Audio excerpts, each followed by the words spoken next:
নমস্কার বন্ধুরা, দীপালিস কিচেনে আপনাদের সকলকে স্বাগত জানাচ্ছি। চলে এসেছি আজকে আবারও একটি সুস্বাদু রেসিপি নিয়ে। আজকে আমি সকালের জলখাবার কিংবা বিকেলের টিফিনের জন্য ঝটপট তৈরি হয়ে যায় এমন একটি রেসিপি আপনাদের সাথে শেয়ার করেছি। তো পুরো ভিডিওটি দেখার অনুরোধ রইল। আশা করছি রেসিপিটি আপনাদের খুব ভালো লাগবে। তো এই রেসিপিটি বানাবো, তার জন্য একটি ছোট বাটির 1 বাটি মেপে ময়দা আর আটা মিশিয়ে নিয়েছি। আপনারা চাইলে রেসিপিটি শুধু ময়দা অথবা শুধু আটা দিয়ে বানাতে পারেন। আমি কিন্তু হাফ আটা আর হাফ ময়দা ব্যবহার করেছি। এবার এর মধ্যে স্বাদ মতো লবণ দিয়ে দিলাম। এবার ভালোভাবে মিশিয়ে নিচ্ছি। বন্ধুরা, ভিডিওটি লাস্ট পর্যন্ত দেখুন, আর ভিডিওটি ভালো লাগলে অবশ্যই একটি লাইক করে দেওয়ার অনুরোধ করছি, কারণ আপনাদের একটি লাইক আমার কাছে অনেক বেশি মূল্যবান। তো 1 বাটি আটা আর ময়দার জন্য 1 বাটি জল প্রথমে আমি দিয়ে দিচ্ছি। এবার ভালোভাবে ব্যাটার গুলে নেব। বন্ধুরা, এই রেসিপিটি বানিয়ে আপনারা বাচ্চাদের স্কুল কলেজের টিফিনে কিংবা অফিসের জন্য টিফিনেও বানিয়ে দিতে পারেন। এটি খেতে যতটা সুস্বাদু, খেলেও কিন্তু পেট ভরে যায়। আর এই রেসিপিটা দেখতে পাচ্ছেন বানানোর জন্য ভালোভাবে ব্যাটার গুলে নিয়েছি। এবার এতে আরও একটু জল লাগবে মনে হচ্ছে, তো জল দেব। তার আগে 1 টেবিল চামচ তেলের মধ্যে দিয়ে দিলাম আর হাফ বাটি জল দিয়ে দিচ্ছি। এবার ব্যাটার খুব ভালোভাবে মিশিয়ে নেব। বন্ধুরা, রেসিপিটি কেমন লাগলো সেটি কমেন্ট বক্সে অবশ্যই জানাবেন। আর আমার সাথে থাকার জন্য চ্যানেল সাবস্ক্রাইব করে বেল নোটিফিকেশনটা অবশ্যই অন করে রাখবেন। তাতে আমি আগামী দিনে যখনই নতুন ভিডিওর আপলোড দেবো তার নোটিফিকেশন আপনারা সবার আগে পেয়ে যাবেন, আর ভিডিওগুলো কিন্তু সবার আগে দেখতে পাবেন। তো এখানে ব্যাটার খুব ভালোভাবে গুলে নিয়েছি। এবার আমি ব্যাটারের ঘনত্বটা দেখাচ্ছি আপনাদের। দেখুন, খুব বেশি ঘনও হয়নি আবার খুব বেশি পাতলাও হয়নি। এই রকমভাবে ব্যাটারটা তৈরি করে নিতে হবে। তো ব্যাটার ভালো হলে কিন্তু রেসিপিটি পারফেক্ট তৈরি হয়ে যাবে। তো ব্যাটারটা তৈরি হয়ে গেছে, সাইডে সরিয়ে রাখলাম। এবার আমি এখানে 3টে ডিম নিয়েছি। আমি কিন্তু যতটা পরিমাণে বানাবো তার আন্দাজ বুঝে ডিম নিয়েছি। আপনারা যতটা পরিমাণে বানাবেন তার আন্দাজ বুঝে কিন্তু ডিম ব্যবহার করবেন। তো ডিমগুলোকে প্রথমেই আমি একটি পাত্রে ভেঙে নেব। বন্ধুরা, এই রেসিপিটি কিন্তু বাচ্চারা পেলে ভীষণ খুশি হয়। তাছাড়া বিকেলে কিছু খাওয়ার জন্য বাচ্চারা বায়না করে, সেক্ষেত্রে আপনারা যদি ঝটপট এই রেসিপিটা বানিয়ে দিতে পারেন বাচ্চারা কিন্তু ভীষণ খুশি হবে। তো 3টে ডিম ভেঙে নেওয়ার পরে এর মধ্যে স্বাদ মতো লবণ আর পরিমাণ মতো হলুদ দিয়ে দিচ্ছি। আর এখানে ঝালের জন্য 3টে কাঁচা লঙ্কা কুচি দিয়ে দিচ্ছি। আর এখানে একটি বড় সাইজের পেঁয়াজ কুচি দিয়ে দিচ্ছি। এখানে একটি ছোট সাইজের টমেটো কুচি দিয়ে দিচ্ছি। আর আমি এখানে একটি শসার অর্ধেকটা ছোট ছোট টুকরো করে দিয়ে দিচ্ছি। আপনারা চাইলে আপনাদের পছন্দ মতো সবজিগুলো এর মধ্যে অ্যাড করতে পারেন, যেমন গাজর, ক্যাপসিকাম, ধনেপাতা, এগুলো দিলেও কিন্তু এর স্বাদ খুব ভালো হবে।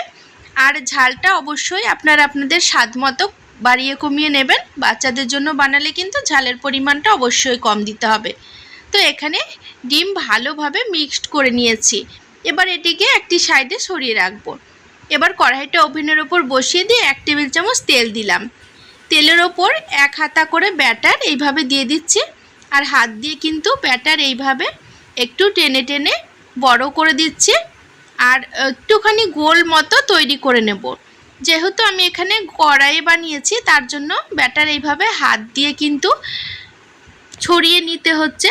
আপনারা যদি তাওয়াতে বানান সেক্ষেত্রে কিন্তু হাত দিয়ে আর ছড়াতে হবে না, হাতা চামচের পিছন দিয়ে ঘোরালেই কিন্তু এটি গোল হয়ে যাবে আর বড় হয়ে আসবে। তো 1 পিঠ ভেজে নিয়েছি, অপর পিঠও কিন্তু ভালোভাবে ভেজে নেব। তো আপনারা যদি কড়াইয়ে বানান সেক্ষেত্রে হাত দিয়ে যখন একটু বড় করে নেবেন তখন একদম ওভেনের ফ্লেমটা কম করে তারপর কিন্তু বড় করে নেবেন, না হলে কিন্তু হাত পুড়ে যাওয়ার ভয় থাকে। তো আমি কিন্তু আবারও 1 চামচ মতো ব্যাটার কড়াই দিয়ে এইভাবে হাত দিয়ে ছড়িয়ে দিচ্ছি। এখন আমি ওভেনের ফ্লেমটা একদম লো করে দিয়েছি। তো এইভাবে কিছুক্ষণ হতে দেব। তো কিছুক্ষণ এইভাবে হয়ে যাওয়ার পরে দেখুন এই দিক দেখে বোঝাই যাচ্ছে যে 1 পিঠ হয়ে গেছে। এখন আমি উল্টে দিচ্ছি, অপর পিঠও বেশ ভালো করে ভেজে নেব। তো 2 পিঠ খুব ভালো করে ভেজে নিয়েছি। এবার এটিকে তুলে নিচ্ছি। এই একইভাবে বাকি ব্যাটার থেকে পরোটাগুলো ভেজে নেব। এবার যে কড়াইয়ে ভাজলাম ওই কড়াইয়ে এবার বেশ খানিকটা তেল দিয়ে 1 হাতা চামচ মতো ডিমের গোলা দিয়ে এইভাবে খুন্তি দিয়ে বেশ ভালো করে ডিমটা চারিদিকে ছড়িয়ে একটু বড় করে নিতে হবে। যতটা সাইজে পরোটা বানালাম ঠিক ততটা সাইজেরই গোল করে নেওয়ার চেষ্টা করব। বন্ধুরা, রেসিপিটি ভালো লাগলে অবশ্যই আপনারা আপনাদের নিকটবর্তী আত্মীয় স্বজন বন্ধু বান্ধবদের সাথে শেয়ার করে নেবেন। এই ডিমের একদিক ভাজা হয়ে গেছে আর ওপরটা দেখতে পাচ্ছেন হালকা কাঁচা রয়ে গেছে। এই অবস্থাতেই আমি একটি পরোটা এর ওপরে দিয়ে দিলাম, যাতে ডিম থেকে পরোটাগুলো আলাদা না হয়ে যায়। তো হাত দিয়ে একটু চেপে চেপে দিয়ে তারপরে বেশ ভালো করে ভেজে নেব। এবার ডিমের ওপরে 1 চামচ মতো সস দিয়ে দিচ্ছি। আপনারা চাইলে গ্রেট করা চিজ দিতে পারেন, সেক্ষেত্রে রেসিপিটি আরও সুস্বাদু হবে খেতে, আর বাচ্চারাও কিন্তু ভীষণ পছন্দ করবে। আমার কাছে এই মুহূর্তে চিজ নেই, যার কারণে আমি আর চিজ দিচ্ছি না। তো পরোটাটা ভালো করে ভেজে নিয়ে এইভাবে ফোল্ড করে তুলে নিলাম। এবার কড়াইয়ে আরও 1 টেবিল চামচ তেল দিয়ে আরও 1 হাতা মতো ডিমের গোলা এই তেলের ওপর দিয়ে ভালোভাবে ছড়িয়ে একটু বড় করে নেব, আর একইভাবে ডিম পরোটাগুলো ভেজে নেব। বন্ধুরা, এই ডিম পরোটাগুলো খেতে এতটাই সুস্বাদু হয় আর এতটাই নরম হয় যে মুখে দেওয়ার সাথে সাথেই কিন্তু মিলিয়ে যায়। একদিন হলেও রেসিপিটি আপনারা বাড়িতে তৈরি করে দেখবেন, আশা করছি আপনারা বুঝতে পারবেন। আর এই রেসিপিটি একদিন বাড়িতে বানিয়ে যদি খাওয়ান তাহলে ছোট বড় সকলেই কিন্তু ভীষণ পছন্দ করবে, আর সবাই কিন্তু রোজ বানানোর জন্য বায়না করবে। এই রেসিপিটি এতটাই সুস্বাদু হয় খেতে। তো এখানে আমি ডিম পরোটাগুলো একইভাবে সবগুলো ভেজে নিলাম। এবার আমি এটিকে ভাজ করে তুলে নিচ্ছি। বন্ধুরা, অনেক সময় সকালবেলায় বাচ্চাদের স্কুলে যাওয়ার তাড়া থাকে, সেক্ষেত্রে আমাদের ঘুম থেকে উঠতে দেরি হয়ে গেলে আমরা ভেবে পাই না যে তাড়াহুড়োর মধ্যে কি বানিয়ে দেব। সেক্ষেত্রে ঝটপট আপনারা এই রেসিপিটি বানিয়ে দিতে পারেন, বাচ্চারা কিন্তু নিমেষেই খেয়ে ফেলবে। তো এখানে দেখুন, এটি আমি আপনাদের দেখাচ্ছি দেখতে কতটা লোভনীয় হয়েছে।